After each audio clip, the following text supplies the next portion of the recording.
Hello students, आज अपने इस वीडियो में क्लास 12th के कृषि जीव विज्ञान का जो सेकंड लेसन है जैव प्रौद्योगिकी, उसका पार्ट सेकंड स्टार्ट करेंगे। यदि आपको इस लेसन के नोट्स चाहिए पीडीएफ की फॉर्म में, तो आपकी स्क्रीन पर जो मेरा नंबर शो हो रहा है इस पर मेरे को आप मैसेज कीजिए, व्हाट्सएप मैसेज कीजिए। मैं आपको एक व्हाट्सएप ग्रुप में ऐड करूँगा, उसी ग्रुप के अंदर आपको इस लेसन के सभी नोट्स मिल जाएंगे। तो चलिए अपने आज का जो पार्ट सेकंड है इसे स्टार्ट करते हैं। तो आज का अपना सबसे पहला टॉपिक है ट्रांसजेनिक जीव या ट्रांसजेनिक पादप। तो अपने जैव प्रौद्योगिकी के अंदर ट्रांसजेनिक पादपों के बारे में पढ़ेंगे। तो अपना टॉपिक क्या है? ट्रांसजेनिक जीव या ट्रांसजेनिक पादप। तो ट्रांसजेनिक पादप कौन से होते हैं कि जिन पादपों में वांछित लक्षण के लिए बाहरी डीएनए उपस्थित होता है, वो पादप कौन सा पादप होता है? ट्रांसजेनिक पादप होता है। मान लो ये कोई एक सामान्य पादप था, अपने इस पादप में कोई ना कोई एक इसका लक्षण चेंज करना था, तो उस लक्षण को चेंज करने के लिए अपने कोई बाहर से जीन इस पादप में प्रवेश करवा दिया, तो इस पादप का जो लक्षण है वो क्या हो जाएगा? चेंज हो जाएगा। तो अब अपने इस पादप को क्या कहेंगे? ट्रांसजेनिक पादप कहेंगे। ठीक है। तो ट्रांसजेनिक पादप क्या होते हैं कि जिन पादपों में वांछित लक्षण उत्पन्न करने के लिए कोई बाहरी डीएनए या बाहरी जीन उपस्थित होता है, उन पादपों को अपने ट्रांसजेनिक पादप कहते हैं। फिर अपने पढ़ते हैं कि जो अपने बाहरी जीन या बाहरी डीएनए है वो पादपों में अपने कैसे प्रवेश करवाते हैं। तो ये जो जीन स्थानांतरण की विधियां हैं, ये दो विधियां हैं। एक तो है वाहक अनुरहित या प्रत्यक्ष विधि, और दूसरी है वाहक अनुमध्यस्थ या अप्रत्यक्ष विधि। वाहक अनुरहित मतलब क्या हो जाएगा कि डीएनए को बिना किसी वाहक के अपने पादप कोशिका में प्रवेश करवाएंगे, तो उसे अपने कहेंगे प्रत्यक्ष। और दूसरी है वाहक अनुमध्यस्थ, मतलब अपने जो बाहरी डीएनए या बाहरी जीन है उसको अपने किसी न किसी वाहक की सहायता से पादप कोशिका में प्रवेश करवाएंगे, तो इसलिए इसे अपने क्या कहते हैं? अप्रत्यक्ष। तो सबसे पहले अपने पढ़ते हैं वाहक अनुरहित या प्रत्यक्ष विधि के बारे में। तो इस विधि के द्वारा जो जीन ट्रांसफ़र किए जाते हैं वो सिर्फ किए जाते हैं एक बीजपत्री पौधों में। ये बुक में नहीं दिया हुआ है, लेकिन आपने मोस्ट इम्पॉर्टेंट है याद रखना है कि यदि एक बीजपत्री पौधों में जीन ट्रांसफ़र करने हैं या जीनों का स्थानांतरण करना है, तो इन दोनों विधियों में से कौन सी विधि सहायक होती है? वाहक अनुरहित या प्रत्यक्ष विधि एक बीजपत्री पौधों में जीन ट्रांसफ़र के लिए सहायक होती है। तो किसी वाहक के बिना ही डीएनए को पादप कोशिकाओं में प्रवेश करवाने की क्रिया को क्या कहते हैं? सीधा या प्रत्यक्ष जीन स्थानांतरण। कि मान लो ये कोई जीन है और ये है पादप कोशिका, कि इस जीन या डीएनए को अपने किसी वाहक के बिना ही सीधे ही पादप कोशिका में जब प्रवेश करवा देते हैं, तो उसे अपने कहते हैं प्रत्यक्ष जीन स्थानांतरण या वाहक अनुरहित विधि। नेक्स्ट अपने पढ़ते हैं प्रत्यक्ष जीन स्थानांतरण की विधियां। इसके अंदर काफ़ी सारी विधियां आएंगी। तो सबसे पहले अपने पढ़ते हैं इलेक्ट्रोपोरेशन। तो इलेक्ट्रोपोरेशन के द्वारा अपने कैसे जीन ट्रांसफ़र कर सकते हैं? तो इसमें क्या होता है कि सबसे पहले अपने पास एक कोशिका है। कौन सी कोशिका होगी अपने पास? प्रोटोप्लास्ट। अब अपने प्रोटोप्लास्ट किसे कहते हैं? कि ऐसी कोशिका जिसमें कोशिका भित्ति एब्सेंट होती है या कोशिका भित्ति अनुपस्थित होती है। जिस कोशिका के अंदर कोशिका भित्ति एब्सेंट होती है, अनुपस्थित होती है, उस कोशिका को अपने क्या कहते हैं? प्रोटोप्लास्ट कहते हैं। तो सबसे पहले अपने क्या लेंगे? प्रोटोप्लास्ट लेंगे कि ये क्या है? कोशिका भित्ति नहीं है। ये कौन सी झिल्ली है? ये कोशिका झिल्ली है। और अंदर क्या है? कोशिका द्रव्य है और केंद्रक है। ठीक है। तो ये कोशिका झिल्ली है, कोशिका भित्ति नहीं है। ये एक प्रोटोप्लास्ट है। तो इस प्रोटोप्लास्ट में अपने एक करंट प्रवाहित करेंगे कि प्रोटोप्लास्ट लिया, उसको अपने कौन से क्षेत्र में रख दिया? जहाँ पर करंट है। इस करंट के कारण या इस विद्युत धारा के कारण ये जो कोशिका झिल्ली है, इस कोशिका झिल्ली के अंदर क्या हो जाएंगे? छेद हो जाएंगे। मतलब ये कोशिका झिल्ली इस प्रकार की हो जाएगी, इसमें बीच बीच में क्या हो जाएंगे? छेद हो जाएंगे। और इन छेदों के द्वारा ही अपने जो बाहरी डीएनए या बाहरी जीन है वो इसके अंदर प्रवेश करवा देंगे। तो आपने याद रखना है कि इलेक्ट्रोपोरेशन के लिए अपने को कौन सी कोशिका चाहिए? जिसमें कोशिका भित्ति ना हो, मतलब प्रोटोप्लास्ट चाहिए। कि उस प्रोटोप्लास्ट को अपने करंट देंगे और करंट के कारण या विद्युत धारा के कारण कोशिका झिल्ली में छेद हो जाएंगे। उन्हीं छेदों के द्वारा अपने जो बाहरी डीएनए या बाहरी जीन है वो उस कोशिका में प्रवेश करवा सकते हैं। तो ये जो इलेक्ट्रोपोरेशन की दो विधियां हैं, इसकी भी आगे दो विधियां हैं। सबसे पहली है निम्न वोल्टता और दीर्घ स्पंद। मतलब जो अपने प्रोटोप्लास्ट को करंट देना है वो अपने देंगे निम्न वोल्टता का मतलब कम वोल्ट का करंट देंगे लेकिन दीर्घ स्पंद मतलब अधिक समय के लिए देंगे, ठीक है। और दूसरी विधि कौन सी है, उच्च वोल्टता और लघु स्पंद, मतलब जो प्रोटोप्लास्ट को अपने करंट देंगे वो देंगे अपने अधिक वोल्ट का लेकिन लघु स्पंद मतलब कम समय के लिए। मतलब जब वोल्ट कम होगा तो लंबे टाइम तक अपने करंट देना है और जब वोल्ट ज़्यादा होगा तो अपने कम टाइम के लिए करंट देना है। और इस विधि की हानि क्या है कि इस विधि के द्वारा सिर्फ और सिर्फ प्रोटोप्लास्ट में ही बाहरी डीएनए या बाहरी जीन ट्रांसफ़र कर सकते हैं। तो इस विधि के लिए प्रोटोप्लास्ट का होना आवश्यक है। मतलब जो पादप कोशिका होती है, पादप कोशिका में अपने सीधे ही इस विधि के द्वारा जीन ट्रांसफ़र नहीं कर सकते। मतलब या तो अपने को कोशिका भित्ति पहले हटानी पड़ेगी, नहीं तो इस विधि के द्वारा अपने उस पादप कोशिका में जीन ट्रांसफ़र नहीं कर सकते। प्रत्यक्ष जीन स्थानांतरण की दूसरी विधि है शॉटगन या बायोलिस्टिक विधि। मतलब इस विधि में क्या होता है कि जैसे अपनी शॉटगन होती है या कोई छोटी बंदूक होती है, जैसे अपने कि मान लो ये कोई एक जीव है, ठीक है, ये अपने पास बंदूक है, इस बंदूक में अपने गोली डालेंगे और इस जीव के अंदर अपने शूट कर देंगे तो होगा क्या कि इस बंदूक में जो गोली थी वो इस जीव के अंदर प्रवेश कर जाएगी। तो उसी प्रकार इस विधि में होता है कि ये कोई एक मान लो यहाँ पर कोई एक पादप कोशिका है या कोई भी एक कोशिका है, इस कोशिका के अंदर अपने को जीन या डीएनए ट्रांसफ़र करना है तो अपने क्या लेते हैं, एक शॉटगन लेते हैं। मतलब एक बंदूक जैसी ही एक संरचना होती है जिसे अपने कहते हैं शॉटगन। उस शॉटगन के अंदर अपने क्या डालते हैं, डीएनए डालते हैं और उस पादप कोशिका में उसे अपने शूट कर देते हैं, जिसके कारण जो वो डीएनए या जीन है वो उस पादप कोशिका में सीधे ही प्रवेश कर जाता है।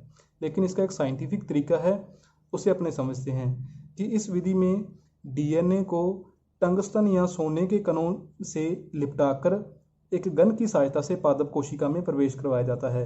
कि जैसे अपने गन के अंदर कोई बुलेट डालते हैं या कोई गोली डालते हैं, तो यहाँ पर क्या होगा कि इस विधि में डीएनए को टंगस्टन या सोने के कणों से लिपटाकर कि जो अपने गन काम में लेंगे इस विधि में, उस गन के अंदर जो बुलेट होगी वो बुलेट कौन सी होंगी, या तो सोने की होंगी या टंगस्टन की होंगी। तो उन सोने या टंगस्टन के जो कण हैं उन कणों के ऊपर अपने डीएनए का लेप लगा लेंगे, ठीक है, और फिर उन कणों को अपने उस गन में डालेंगे और कोशिका में प्रवेश करवा देंगे। तो इन कणों को अपने क्या कहते हैं, इन कणों को अपने कहते हैं माइक्रो प्रोजेक्टाइल्स कहते हैं। कि सबसे पहले अपने क्या करेंगे, अपने पास सोने या टंगस्टन के कण होंगे, इन सोने या टंगस्टनों के कणों के ऊपर अपने डीएनए का लेप लगा लेंगे इस प्रकार, ठीक है।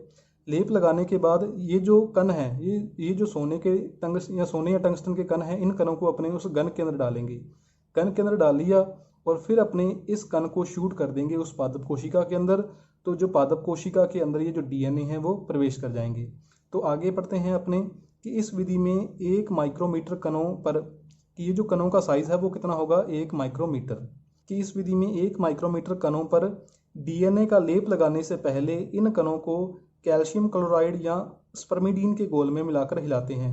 कि ये जो कण है इन कणों को अपने कैल्शियम क्लोराइड या स्पर्मिडीन के घोल में पहले डालते हैं और हिलाते हैं, जिसके कारण क्या हो जाते हैं, ये कण चिपचिपे हो जाते हैं मान लो, और बाद में उन कणों पर अपने डीएनए का लेप लगाते हैं और उन्हें सूखने देते हैं, और सूखने के बाद उन्हें उस गन में डालते हैं और पादप कोशिका में शूट कर देते हैं। इस गन के निम्न भाग होते हैं, जैसे कुछ भाग लिखे हुए हैं कि गैस तावरण नली, माइक्रो प्रोजेक्टाइल्स या वो वाहक, स्थूल वाहक मतलब वो कण, फिर एक अवरोधक स्क्रीन और लक्ष्य है। अवरोधक स्क्रीन क्या होती है कि मान लो ये एक गन थी, इस गन के सामने एक होगी अवरोधक स्क्रीन। कि इस गन में क्या थे, एक तो सोने या टंगस्टन के कण थे और उन कणों के ऊपर था डीएनए का लेप।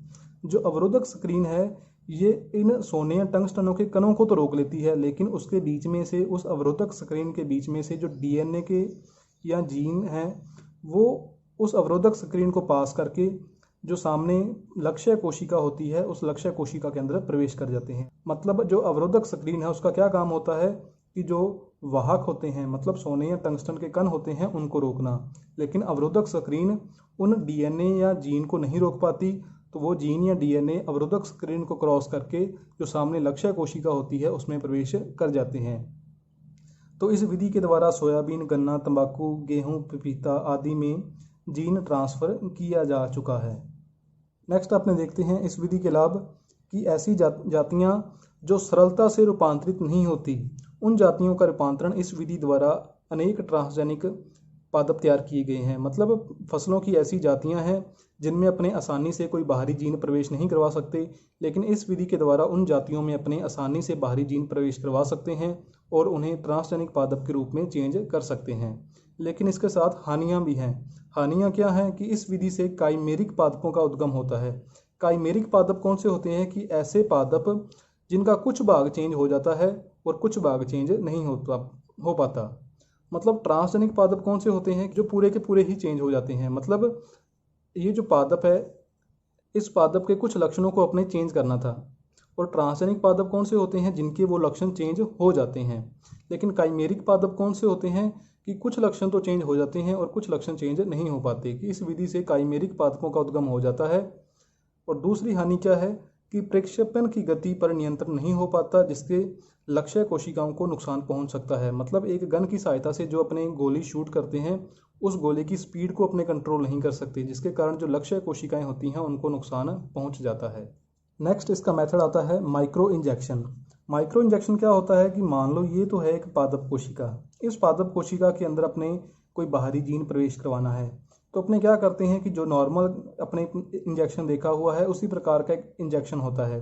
मान लो इस प्रकार उसमें आगे क्या लगी हुई है, एक निडल या सुई लगी हुई है, और इस प्रकार वो क्या है, एक इंजेक्शन है, और पीछे इस प्रकार है। ठीक है, तो अपने क्या करते हैं, इस इंजेक्शन के अंदर उस डीएनए या जीन को डालते हैं और इंजेक्शन की सहायता से, जैसे डॉक्टर अपने को इंजेक्शन लगाता है उसी प्रकार इस इंजेक्शन को अपने उस पादप कोशिका में लगाकर ऊपर से दबा देते हैं, और इसके अंदर जो डीएनए या जीन होता है वो पादप कोशिका के अंदर प्रवेश कर जाता है। कि इस विधि में वांछित डीएनए को तीक्ष्ण सिरे वाली माइक्रो प्रोजेक्टाइल सुई, मतलब जैसे अपने उस इंजेक्शन में सुई होती है, कि इस विधि में वांछित डीएनए को तीक्ष्ण सिरे वाली माइक्रो प्रोजेक्टाइल सुई की सहायता से पादप कोशिका के केंद्रक में इस प्रकार प्रवेश करवाया जाता है कि पादप कोशिका नष्ट ना हो। मतलब ये पादप कोशिका थी, ये क्या था, केंद्रक था। तो इस जो माइक्रो प्रोजेक्टाइल सुई है, इसकी सहायता से अपने डीएनए को इस प्रकार प्रवेश करवाते हैं कि जो पादप कोशिका है, मतलब जो केंद्रक है, उस पर कोई भी प्रभाव ना पड़े, वो नष्ट ना हो। तो इस विधि द्वारा सामान्यतः प्रोटोप्लास्टों में जीन स्थानांतरण करवाया जाता है, क्योंकि कोशिका भित्ति इसमें बाधा पहुंचाती है। तो इस विधि की भी कमी क्या है कि इस विधि के लिए भी अपने को प्रोटोप्लास्ट चाहिए, मतलब ऐसी कोशिका चाहिए जिसमें कोशिका भित्ति ना हो, क्योंकि कोशिका भित्ति इसमें बाधा पहुंचाती है। माइक्रो इंजेक्शन के बाद दूसरी विधि आती है लाइपोफिकेशन। कि इस विधि के बारे में सबसे पहले अपने पढ़ते हैं कि इस विधि के बारे में किसने बताया था। तो वैज्ञानिक का नाम है बोंगेहेम। कि बोंगेहेम ने सबसे पहले लाइपोफिकेशन विधि के बारे में बताया था। अब इस विधि में होता क्या है कि सबसे पहले तो ये मान लो एक कोई भी कोशिका है, ठीक है, इस कोशिका में अपने को डीएनए प्रवेश करवाना है। ये है डीएनए। तो सबसे पहले अपने क्या करेंगे, इस डीएनए को एक लिपिड की थैली या लिपिड के बैग में अपने पैक कर लेंगे, ठीक है। और बाद में अपने इस लिपिड के बैग को, जिसमें डीएनए उपस्थित है, इस लिपिड के बैग को इस पादप कोशिका के पास लेके आते हैं। तो पादप कोशिका में जो कोशिका झिल्ली या कोशिका भित्ति होती है, उसमें थोड़ा बहुत स्पेस पाया जाता है। उन स्पेस को आपने क्या कहते हैं, जो आपने 11वीं क्लास में पढ़ा होगा, उस भाग को अपने कहते हैं प्लाज्मोडेस्माटा। प्लाज्मोडेस्माटा। तो जब अपने इस लिपिड की थैली को उस पादप कोशिका के पास लेके आते हैं या किसी भी कोशिका के पास लेके आते हैं, तो प्लाज्मोडेस्माटा के द्वारा जो लिपिड की थैली है वो इस कोशिका के अंदर प्रवेश कर जाती है। तो लिपिड की थैली के साथ साथ जो डीएनए था, वो डीएनए भी इस कोशिका में प्रवेश कर जाएगा। कि इस विधि में क्या होता है कि इस विधि के अंदर लिपिड के बैग या थैलियों में जो वांछित डीएनए होता है उसको पैक किया जाता है, और जब इन थैलियों को प्लांट के प्रोटोप्लास्ट के साथ फ्यूज किया जाता है, तो यहाँ पर भी क्या आएगा, प्रोटोप्लास्ट, मतलब जो कोशिका भित्ति है वो नहीं होनी चाहिए। कि जब प्लांट के प्रोटोप्लास्ट के साथ फ्यूज किया जाता है तो एंडोसाइटोसिस, मतलब अंतःग्रहण की प्रक्रिया के द्वारा ये लिपिड के बैग कोशिका द्रव्य में प्रवेश कर जाते हैं। तो इस विधि का उपयोग पादप रूपांतरण में नहीं होता। पादप रूपांतरण में या पादप कोशिका में जीन ट्रांसफर करने के लिए इस विधि का ज़्यादा उपयोग नहीं होता, क्योंकि पादपों में क्या पाई जाती हैं, कोशिका भित्तियाँ पाई जाती हैं। तो इस विधि का उपयोग अपने किसमें करते हैं, सिर्फ और सिर्फ जंतु कोशिकाओं में करते हैं, या जंतु कोशिकाओं में अपने ज़्यादा करते हैं और पादप कोशिकाओं में कम करते हैं। क्योंकि पादप कोशिकाओं में कोशिका भित्ति पाई जाती है और जंतु कोशिकाओं में कोशिका भित्ति नहीं पाई जाती। कि जंतु कोशिकाओं के रूपांतरण में इस विधि का अधिक उपयोग होता है और पादप रूपांतरण में कम उपयोग होता है। नेक्स्ट आते हैं इस विधि के लाभ, कि यह न्यूक्लियेज के क्रियाकलापों से न्यूक्लिक कमल की सुरक्षा करता है। न्यूक्लियेज एक एंजाइम है जो न्यूक्लिक कमल को नष्ट कर देता है। तो इस विधि के द्वारा जो अपने उसके अंदर न्यूक्लिक अम्ल या डीएनए प्रवेश करवाना है, तो वो जो न्यूक्लिक अम्ल या डीएनए है वो न्यूक्लियस के प्रभाव से वो नष्ट नहीं होता, क्योंकि वो जो न्यूक्लिक अम्ल है या डीएनए है वो लिपिड की थैली के द्वारा कवर है कि यह न्यूक्लियस के क्रियाकलापों से न्यूक्लिक अम्ल की सुरक्षा करता है। दूसरा क्या है कि प्लाज्मोडेस्माटा के द्वारा प्रोटोप्लास्ट में प्रवेश के अलावा विभिन्न प्रकार की कोशिकाओं में डीएनए का प्रवेश संभव है।